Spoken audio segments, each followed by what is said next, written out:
Okay, here we are. We just took off the alternator bracket. I don't know if you can see where it was, but that bolt right there, you have to use an open end, I think it's 12 millimeter wrench. And then you have to take a couple down in here off. And then you really only have to take one off the water pump.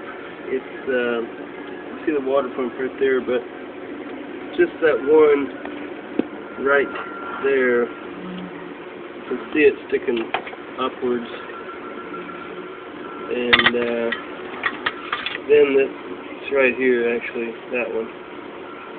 Right here. And then you can get the whole, once you remove the alternator, there's two bolts, one in the back, one in the front, that mount to the alternator bracket. The alternator bracket has a bolt in the back, which I showed you, which has to have an open a box end wrench will do it. I think it's 12 millimeter. And then there's another bolt. Yeah, I showed you here. That one on top of the water pump.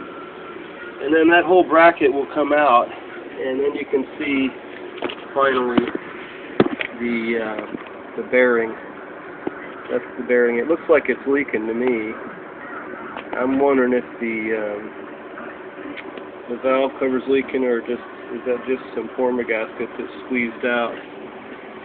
So I'm looking at that now, but it's interesting doing this. There's a lot more involved than I thought it was going to be, I can tell you that. I still haven't got the crank fully off. I got this bearing for the other cam installed. It was quite a bit easier, actually.